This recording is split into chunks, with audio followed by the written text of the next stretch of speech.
and welcome to this session on how AI can scale retention via personalization. So there's quite a lot to unpack just in that title. So before diving into the slides, let's spend a few minutes thinking about what the title is going to cover. So the focus of this session and this masterclass today is on engagement and retention. Retention obviously is the opposite of churn. And so when we think about churn, there are a number of factors that drive churn, which we'll cover as we go through the slides. But the key point is that most of those factors are fixed in the short term. There's very little we can do over, for example, the current financial period. But one factor in particular does allow us to vary things in that particular time frame, and that's personalization. And so as we talk through these slides, we'll cover the relationship between engagement and personalization and how the user experience can really help to drive that.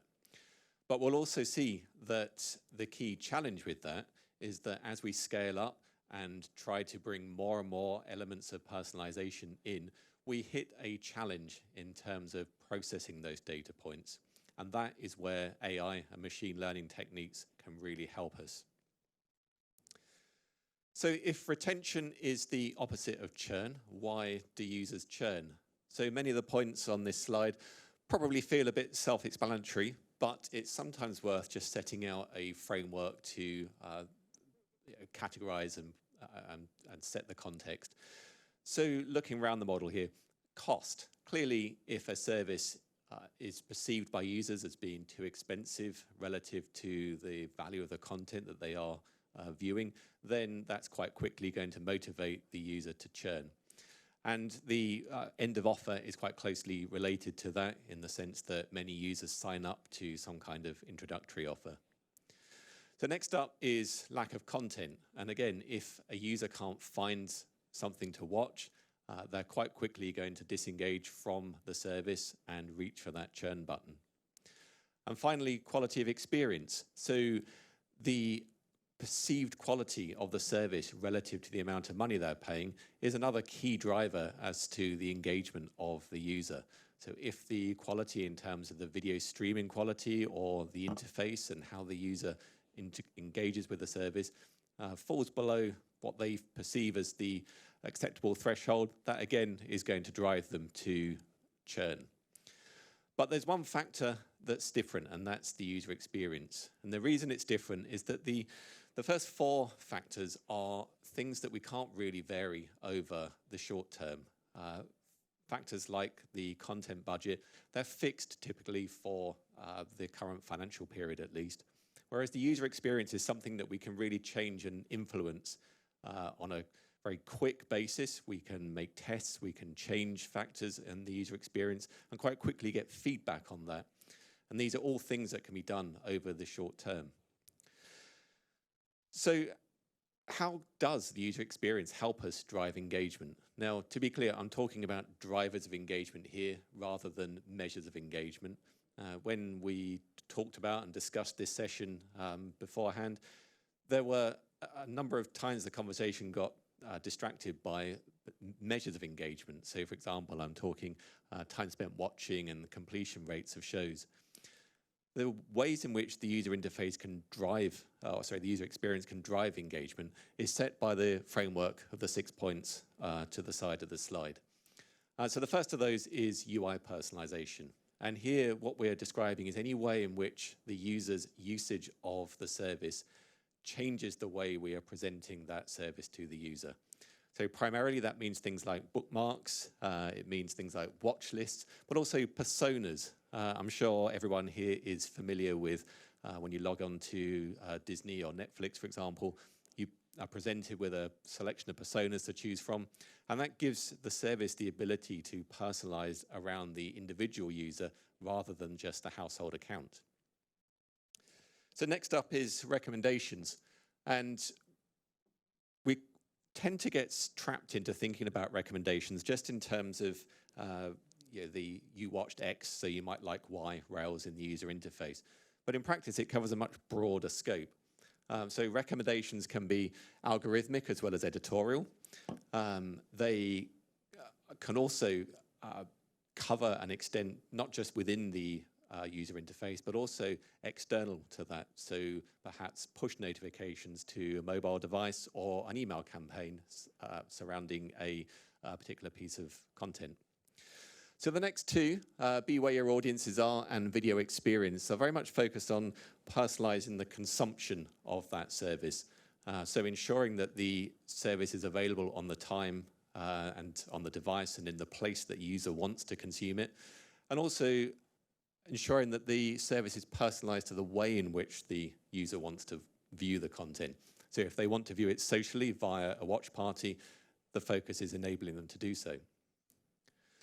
Next up, real-time engagement. I'm sure everyone here has used or is familiar with a service that uses concepts like badges, achievements, and loyalty points, for example, in order to drive engagement with the service. And they're really powerful factors. And finally, customer relationship management, CRM. So this is all the ways, all of the touch points we have with end users where we can use personalization to make the user feel special. For example, via happy birthday messages or anniversary of joining offers. So we have a framework for personalization, and I've deliberately drawn that net very wide, cast that net very wide around the many ways in which the user interface can be personalized. And so to try to simplify that, we've categorized things in terms of content, offer, and presentation personalizations. But the challenge with all of these is delivering this efficiently, accurately, and at scale. And the reason for that is that the more ways in which we personalize drives increased engagement, but it also increases greatly the number of data points that we're trying to process in order to personalize the service. And that is what creates the scale challenge. And the argument we're making here is that that scale challenge can really be effectively addressed by artificial intelligence and machine learning techniques. So we believe that AI is going to impact every element of the workflow, and we've categorized things here into connect, engage, and monetize. So connect is about making those connections between consumers and the content they love. And we've talked about recommendations, that will be content discovery, but it covers a number of other use cases. So for example, smart thumbnails. I'm sure everyone here is familiar with the lengths to which Netflix goes in order to personalize the thumbnails, in order to choose the most effective thumbnail to entice users in to watch the content. But that clearly is a scaling challenge. There are many different types of user, there's many potential thumbnails, and the scaling of the A/B testing needed to choose the best one for each situation is something that can really only be scaled with AI.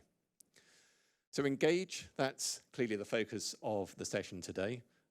We've talked about various engagement use cases. There's several listed here. Sports highlights, for example, is using AI to process an overall event into an additional viewable VOD asset. So for example, we can take an entire sports event, turn that using AI into a highlights package, and that can be used to perhaps syndicate to social media, or perhaps to entice casual fans into viewing the sports content and perhaps upselling to an additional package.